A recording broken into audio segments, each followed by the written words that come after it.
El día 26 de septiembre, pues nosotros, estudiantes, partimos a la ciudad de Iguala, que queda 2 horas de aquí de nuestra normal.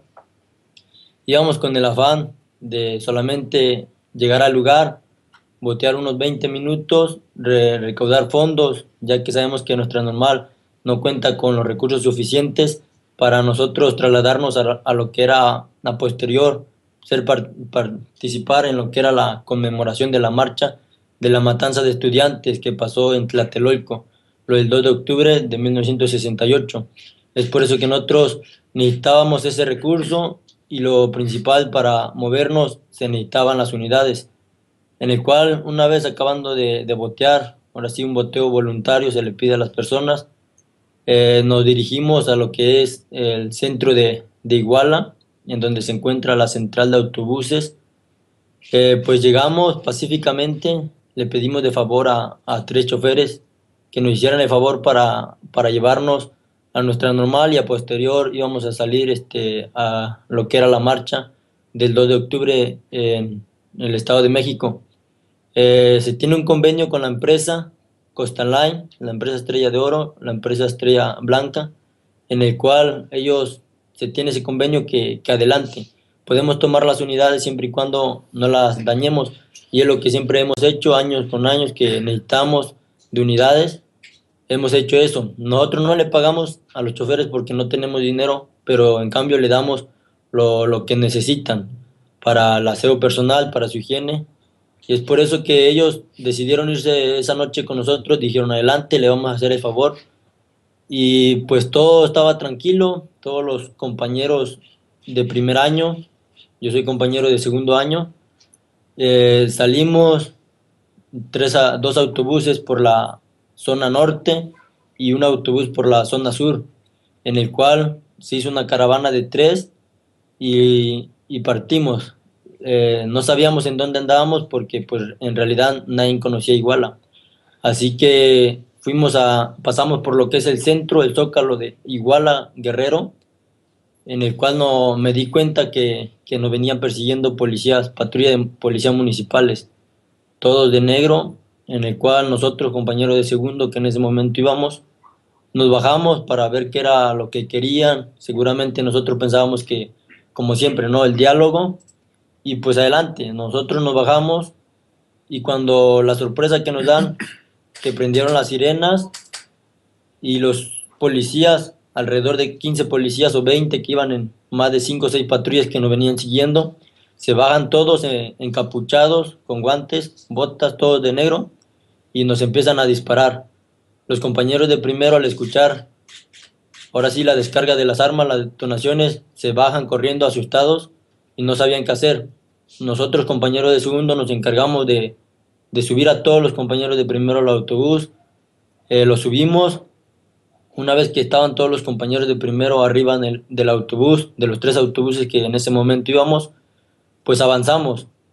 Yo le dije a mis compañeros que iban en el tercer autobús, porque yo iba ahí, le dije que pues yo me iba a ir en el primer autobús, porque siempre tenemos esa ideología que compañeros de segundo grado, de grados más posteriores que lo de nosotros, siempre deben ser los primeros, pues. Y en ese rato yo le dije a mis compañeros que si algo pasaba, que me iba a ir yo adelante, pues, para recibir los golpes, para que lo que viniera me tocara primero a mí como compañero de segundo grado y a mis compañeros de primero, no les pasara nada.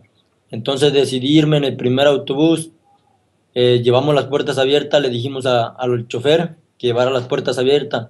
En ese rato todos íbamos desesperados porque nos venían balaceando. Le decíamos al chofer que le acelerara, pero no se podía porque las calles eran muy angostas, porque las ramas de los árboles estaban muy bajas. Le íbamos preguntando a la gente que para dónde podríamos salir a Chilpancingo. Ellos nos decían que tomáramos todo derecho, más de a 100 metros estaba el periférico norte, en el cual tomando el periférico podíamos salir a la carretera Chilpancingo. Nosotros avanzamos, al llegar al periférico norte, nos da la sorpresa que una mujer policía nos atraviesa la patrulla, la 0002, en el cual iba mi compañero Aldo Gutiérrez, iba conmigo un compañero de primero, El compañero me decía que todo iba a estar bien, que todo iba a salir bien, que no nos preocupáramos.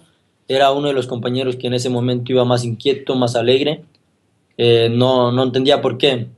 Al momento que la mujer nos atraviesa la patrulla, todos sus elementos se bajan, nos bajamos nosotros y es cuando un compañero intentó prender la patrulla, encenderla, pero no pudo, no la pudo arrancar. Entonces entre todos los que nos bajamos y empezamos a moverla para quitarla y seguir, continuar con nuestro camino. Es ahí cuando la sorpresa que nos dan los policías, nos empiezan a disparar. A poco rato me di cuenta que mi compañero Aldo ya no estaba a mi lado. Desgraciadamente me tocó verlo, que estaba tirado con un balazo en la cabeza. En ese rato yo lo quise abrazar, lo quisimos agarrar y arrastrar a llevarlo a cubrirlo de los balazos. Desgraciadamente no se pudo porque los policías nos seguían disparando y no pudimos hacer nada. Me tuve que tirar debajo de los camiones, arrastrarme hasta llegar a la parte de atrás, donde ya estaban alrededor de 35 compañeros escondidos detrás de un autobús y adelante de otro. Quedamos en medio de dos autobuses. Los policías nos disparaban, se burlaban de nosotros, se reían. En ese rato marqué a lo que es el 066, la alada para emergencia aquí en el estado de Guerrero, en el cual la operadora que me contestó en ese rato le dijimos que necesitábamos una ambulancia porque un compañero se nos estaba muriendo, en el cual la señorita solo nos daba trabas, nos decía que para qué necesitábamos la ambulancia, que por qué se escuchaban los cohetes. Nosotros le dijimos que no eran cohetes, que eran balazos y que necesitábamos rápidamente la ambulancia porque el compañero se nos estaba muriendo y vimos que no, que solo se negaba. Entonces tuvimos que acudir con familiares, con amigos que teníamos en Iguala y le dijimos cómo estaba la situación. Entonces a los 25 minutos nos mandaron la ambulancia.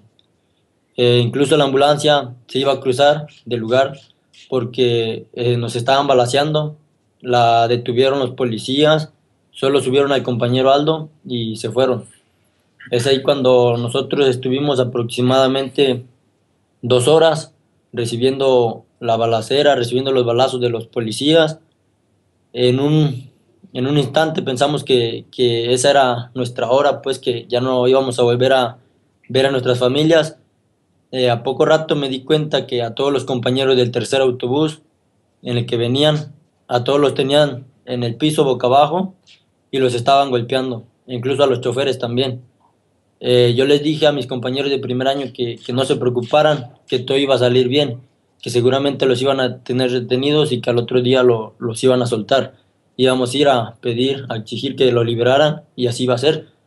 Desgraciadamente no fue así.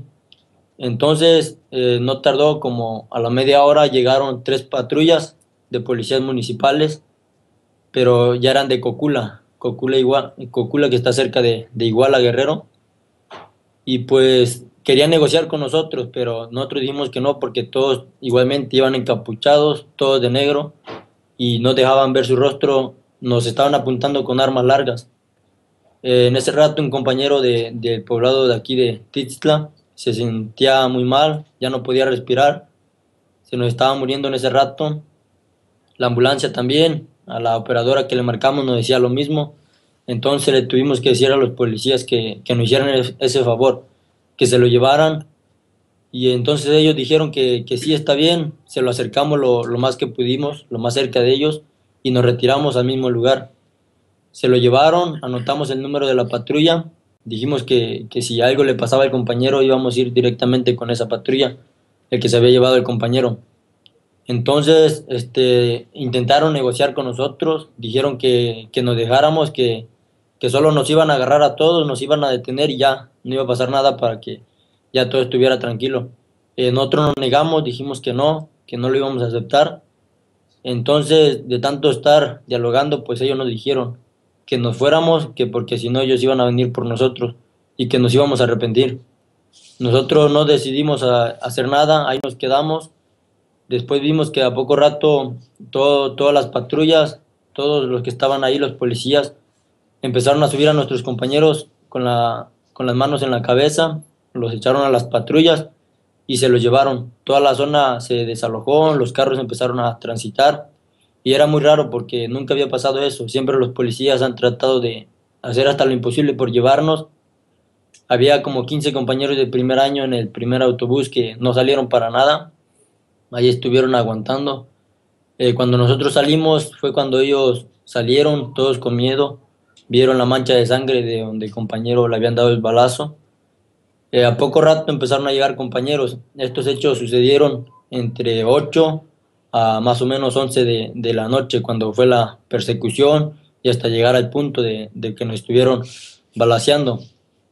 Llegaron los compañeros de la normal que nosotros le habíamos hablado en ese momento que nos estaban balaceando, acudieron, llegaron maestros de Iguala, llegaron compañeros estudiantes también de Iguala a ver qué era lo que había pasado. Como una hora tardó y a la 1 de la madrugada, entre 2:30 y 1 de la madrugada, es cuando un grupo armado, un convoy, llega eh, y se bajan hombres de negros encapuchados, camionetas civiles, camionetas rojas, negras, coches de diferentes colores, pero más atrás de ese convoy había dos patrullas de policías municipales. Nos empezaron a disparar a todos, todos corrimos, ahora sí que a salvarnos cada quien. En ese rato era correr o morir. Entonces todos corrimos. Mi persona me escondía a 2 cuadras de los hechos, en el cual estuve escondido durante 6 horas. 5 compañeros de primero estuvieron conmigo, escondidos ahí. Estaba lloviendo. Esas 6 horas estuvimos aguantando ahí. Teníamos miedo porque pasaban taxis, pasaban patrullas, y nosotros pensamos que si en ese momento nos encontraban, nos iban a matar a todos. No iba a haber quien contara, quien narrara cómo estuvieron los hechos.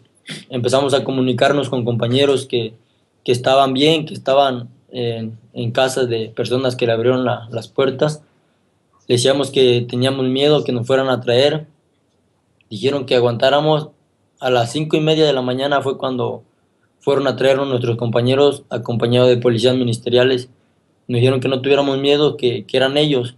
Nos empezaron a hacer llamada a todos los compañeros que estábamos escondidos. Salimos, empezamos a juntar a todos, pasamos por donde sucedieron los hechos. Desgraciadamente vimos a 2 cuerpos que eran de nuestros compañeros de primer año. En ese momento, ¿quién más se preguntaba de quiénes eran? No sabíamos quiénes eran los compañeros. Nos llevaron a la fiscalía, en el cual declaramos, dimos a la declaración. Desgraciadamente, algo que ni un estudiante se esperaba, que le hayan hecho de esa manera. A las 3 de la tarde se nos informa de que había un cuerpo que en el CEMEFO, Servicio de Médico Forense, que en el cual el cuerpo tenía hallazgos, tenía características de que era uno de nuestros compañeros. Acudieron compañeros de nosotros a ver qué era lo que estaba pasando, que si de verdad era de nosotros, más que nada reconocer el cuerpo. Al llegar se llevaron la sorpresa, lo más feo que le haya podido pasar a un estudiante, lo más horrible que le hayan hecho en la vida, fue que al compañero Julio César Mondragón lo encontraron golpeado de las costillas, de las manos tenía quemadura de cigarros, y lo peor de todo, que la cara se la habían arrancado y le habían sacado los ojos. Esa noticia, cuando nos llegó a nosotros, todos teníamos miedo de regresarnos a nuestra normal, porque sentimos que en ese momento nos iban a matar a todos. Teníamos mucho miedo. Compañeros de segundo tuvimos que ser fuertes para que los compañeros de primero no tuvieran miedo. Nos llevaron a nuestra escuela. Desgraciadamente nos tocó ver que muchos familiares corrieron a ver a sus hijos, a abrazarlos, pero lo más peor, que 43 familias ya no volvieron a abrazar a sus hijos, ya no los volvieron a ver, y hasta la fecha van más de 2 meses y no sabemos dónde se encuentran nuestros compañeros. Eso sería mi narración por parte mía, los hechos que yo viví el día 26 y 27 de septiembre.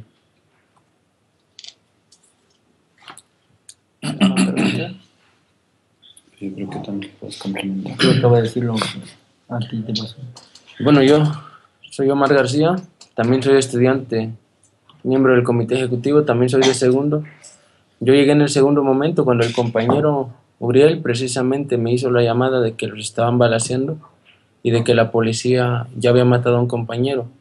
Se trataba del compañero Aldo Gutiérrez Solano, el cual hasta la fecha permanece herido de ese balazo en la cabeza en estado vegetal. Todavía no se sabe qué va a hacer con él y pues realmente está muy grave. Yo llegué en el momento en el cual ya se habían llevado a los compañeros. Llegué en el momento en el cual pues estábamos en la escuela, supimos, nos trasladamos a Iguala y para ver qué estaba pasando. Cuando llegamos ya los hechos habían ocurrido, los primeros hechos, donde los policías le habían atravesado la patrulla, habían herido al compañero Aldo y se habían llevado a los compañeros. Los autobuses estaban ahí, parados, llenos de orificios de balas, había muchos casquillos en el suelo, manchas de sangre en el interior de los autobuses. Los compañeros de primero y segundo que habían sobrevivido y que no se los habían llevado a la policía estaban ahí, todos desconcertados. En cuanto nosotros llegamos, empezamos a platicar, a preguntar qué es lo que había pasado. Nos contaron lo que ya les contó el compañero Uriel. Y bueno, entonces empezamos a hacer llamadas a la prensa, a contactos que teníamos, a los familiares, a mucha gente. Empezamos a llamarla por teléfono. La prensa definitivamente nos dijo que no podía asistir porque estaba muy peligroso y que porque el presidente o la presidencia de Iguala les había prohibido, que las autoridades les habían prohibido acercarse. Entonces tratamos de enlazarnos por radio para ver si alguna radio comercial del estado o cualquiera nos podía enlazar o dar apertura pues para un enlace en vivo. No lo hicieron, solamente Radio Universidad nos dio cobertura, así lo hicimos.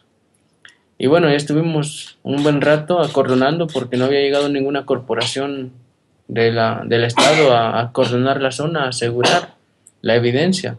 Y fue por eso que nosotros no nos retirábamos, porque dijimos, bueno, si nos vamos, la policía que todavía andaba rondando por ahí, todavía a modo de burla, a modo de intimidación, pues, más, todavía seguían las patrullas circulando. Pero no podíamos retirarnos porque no había llegado el Ministerio Público ni nadie a tomar muestra de lo que había pasado.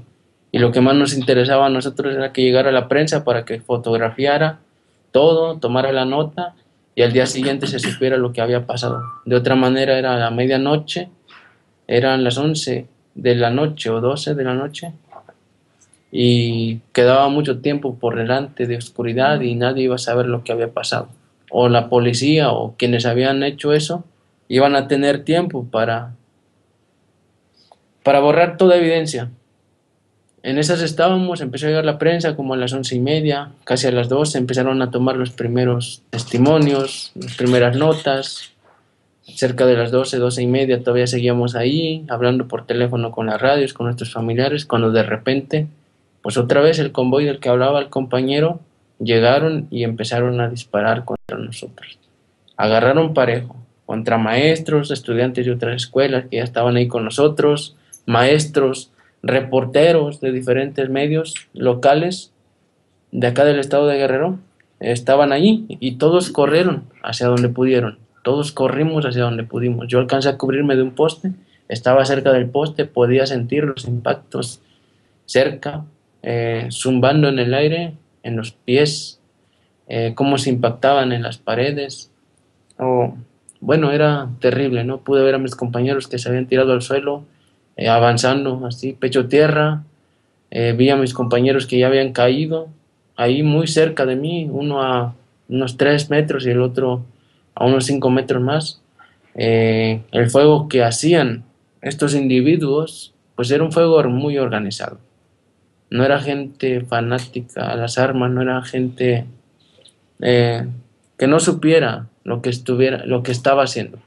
Era gente que estaba perfectamente organizando el fuego hacia nosotros, concentrando todo el fuego hacia nosotros, hacia el lugar donde estábamos. Estaban a una distancia de unos 30 o 50 metros. Cada quien corrió para donde pudo. En cuanto intuimos que estaban cambiando la carga de sus armas, todo el mundo se levantó y corrió para donde pudo. Conmigo se fueron más de 20 compañeros rumbo a la calle Juan N. Álvarez. En la calle Juan N. Álvarez, donde ya estaban formados los autobuses, donde los habían interceptado los policías anteriores y que se habían llevado los compañeros. Por esa misma calle corrimos porque no teníamos otra opción. Y ya pasando el segundo autobús, encontré a un compañero herido. El compañero herido se llama Edgar Andrés Vargas. Él todavía permanece hospitalizado también. Se le están haciendo cirugías de reconstrucción facial debido a que el impacto que recibió fue en la cara. Le destrozaron la mandíbula superior. Y bueno, fue terrible atender a este compañero. También fue muy difícil porque nadie nos prestaba ayuda. El hospital estaba como a 8 minutos de ahí, unos 10 minutos en carro. El problema era que no teníamos carro, no teníamos unidad para ir para allá. Pensamos en trasladarlo cargándolo. Éramos muchos, podíamos irnos turnando, pero la gente que nos veía de las casas nos decía que no, que mejor no, que porque si lo hacíamos así nos iban a matar a todos, nos iban a cazar por las calles. Y entonces nos recomendaron la clínica Cristina, que está en la calle Juan N. Álvarez, a la cual acudimos, pedimos que se nos atendiera, que atendieran a nuestro compañero herido porque se estaba desangrando. Y bueno, el personal de esa clínica ya no estaba, arguyendo que era muy noche, estaba solamente el personal de guardia. Y bueno, le insistimos y nos dieron chance de pasar, pero querían que nada más pasaran los heridos. A lo cual nosotros dijimos que nos estaban persiguiendo, nos habían balaceado, nos habían matado compañeros y que no sabíamos qué iba a pasar, que por favor nos dieran chance de por lo menos quedarnos dentro del lugar. Así lo hicieron y bueno, ahí estuvimos un rato, llovía muy fuerte y de pronto 2 patrullas se estacionaron frente al hospital. Estábamos unos cerca de ahí, otros arriba en el segundo piso, otros hasta el tercer piso, y eran los militares, el ejército, que llegó con el dueño de la clínica, el doctor, no recuerdo su nombre. Llegaron con lujo de violencia, subiendo tiro cortando cartucho y acusándonos de allanamiento de morada. Nos buscaron a todos de donde estábamos, nos sacaron, nos pusieron en un solo lugar, nos quitaron las playeras, nos quitaron los celulares, los pusieron en un solo lugar. Nos amenazaron, nos dijeron que eso era lo que nos habíamos buscado y que bien merecido lo teníamos y que nos aguantáramos y qué nombrecitos éramos. Y nos fotografiaron a todos. Les dijimos, oigan, pero la policía y nos balaceó, dice, ese no es nuestro problema. Nos pidieron nuestros datos, nuestros nombres, se nos vinieron a la mente ideas de todo tipo. Apenas hace unos meses había pasado lo de la Talla en el Estado de México, donde también mataron a personas, los militares, y pensamos que eso iban a hacer con nosotros. Y bueno, nos pidieron nuestros nombres y dijeron una frase muy, muy fuerte que a nosotros hoy nos dice mucho. El que iba al mando nos dijo, dennos sus nombres verdaderos, porque si me dan un nombre falso nunca los van a encontrar. Así de simple nos lo dijeron. Y bueno, en ese momento tú sabes que se llevaron a tus compañeros horas antes. Tú piensas que los tienen en la cárcel y que seguramente al día siguiente van a salir. Cosa que después de unos días te das cuenta que no y que realmente se estaba orquestando una desaparición forzada de nuestros compañeros. Lo peor de todo es que el ejército no quiso atender a nuestro compañero herido, a pesar de la gravedad de su herida. El compañero no podía hablar, el compañero se estaba desangrando. También lo sometieron. Yo me acerqué, otro compañero se acercó a decirle al soldado, oye, ¿no te das cuenta que está herido? Tienen que atenderlo, llamen a una ambulancia. No, que se aguante, que tiene que aguantar, así fuerte como hablan ellos, ¿no? Digo, oigan, pero las normas humanitarias, hasta en las guerras se atiende a los heridos, no estamos armados, no somos delincuentes, somos estudiantes, atiéndanos. Y dijeron que iban a llamar a una ambulancia, su ambulancia nunca llegó. El compañero se levantó, porque ya no tenía algo que decir, pero no podía decirlo, se levantó, fue hasta el escritorio donde atendía el personal de guardia, y se trajo un periódico que estaba ahí y un lapicero, y me escribió, dice: Omar, me estoy muriendo, ayúdenme. Omar, necesito aire, ayúdenme, por favor, déjenme salir a tomar aire. Y le dije al soldado: oigan, déjenos salir un ratito, se está ahogando, mi compañero se está ahogando. Y no lo dejaron, no quisieron. Y así un rato me escribía lo que quería, y bueno, yo le ayudaba con una playera a limpiarse la sangre y todo. Y bueno, así pasó un rato, y los soldados no sabemos qué pasó, la cosa es que se fueron. Se fueron, pero cuando se fueron dijeron: ahorita les vamos a mandar a los policías. Y bueno, eso nos atemorizó, nos entró miedo, y decidimos que la mayoría de los compañeros se fueran y solamente me quedara yo con el herido y un maestro. 3 nos quedamos, el herido, el maestro y yo, para ver qué hacíamos, para ver cómo. Pensamos que al reducir el número podíamos pasar más inadvertidos en la noche y buscar de alguna o de otra manera ayuda para llevar al compañero al hospital a ser atendido. Y bueno, ahí ya fue una escena, un momento mucho más fuerte. El compañero, con el periódico que les mencioné, me escribió: ya no aguanto, háblale a mi papá. O sea que yo le hiciera una llamada a su padre de familia, el cual es de Oaxaca, que está a muchas horas de aquí, de Iguala. Y bueno, pues fue un reto tremendo. Me sacó su celular, buscó el contacto de su papá, le llamé, eran ya como las 2 de la mañana, y sonó el teléfono la primera vez, nadie contestó, y insistí, y por fin contestó un señor que pues seguramente estaba durmiendo, y contestó el teléfono, me dijo: buenas noches, ¿qué se le ofrece? Y yo le dije: soy estudiante de la escuela de Ayotzinapa, acaba de ocurrir algo terrible, señor, no sé cómo explicarle, los policías nos balacearon, hay compañeros muertos, hay compañeros heridos, su hijo está gravemente herido, me pidió que le llamara por teléfono. Y bueno, pues de ahí la alarma de parte del padre de familia, ¿no? O sea, fue muy difícil, entonces yo no sabía qué hacer, le dije: señor, por favor, háblele a su hijo, lleva 2 horas desangrándose, ya no aguanta mucho, estamos viendo todo lo que podemos para llevarlo a un hospital, la gente no nos quiere atender, el ejército vino, la policía vino y no lo atendieron. Y bueno, dice: te pido por favor que hagas todo lo posible por mantener vivo a mi hijo. Y pues uno no sabe ni qué onda, ¿no? Y ya le dije: háblele, por favor, háblele a su hijo al oído, dele ánimos. Y le puse el teléfono a Edgar en el oído, por lo menos, aunque él no podía hablar, sí podía escuchar lo que su padre le pudiera haber dicho. Y bueno, seguramente le dio ánimos. El profesor que se quedó con nosotros pudo contactar un taxi, llegó el taxi y finalmente lo llevamos al Hospital General, el cual fue atendido. El compañero ha salvado la vida y bueno, está en reconstrucciones faciales. Desde esa fecha hasta ahora, pues han pasado 2 meses, como bien mencionaba el compañero. Son 2 meses duros para nosotros, para los padres de familia, para las madres. Han sido de dolor intenso, no hay respuesta de las autoridades mexicanas, han sido misas, hubo participación de muchos cuerpos policíacos, tanto de ministeriales, municipales, como del ejército. Aunque niegan que no participaron, participaron. Nosotros estuvimos ahí, nosotros los vimos.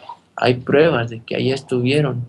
Y bueno, ustedes saben que las autoridades en México son muy conocidas por armar todos unos teatros de telenovela en cuestión de alrededor de los problemas, y eso es lo que han hecho. Han tratado de engañarnos de diferentes maneras. Eso es lo que más nos duele y lo que más nos enoja, de que nuestras autoridades no hayan podido resolver este asunto, el cual ya no es un asunto de 43, es un asunto de miles en el país, que se circunscribe pues en este problema de la inseguridad, de la impunidad, de la corrupción, de la delincuencia organizada y que, bueno, para nosotros ya no hay narcos, hay un narcogobierno bien claro en México. 7 de cada 10 presidentes municipales tienen algo que ver con la delincuencia organizada aquí en México. O sea, el porcentaje es demasiado alto y toda la estructura estatal son cómplices, unos por dejar y otros por hacerse como que no ven. Y estamos en esa lucha desde ese día hasta ahora y no podemos tener descanso, no vamos a descansar hasta encontrar a nuestros compañeros.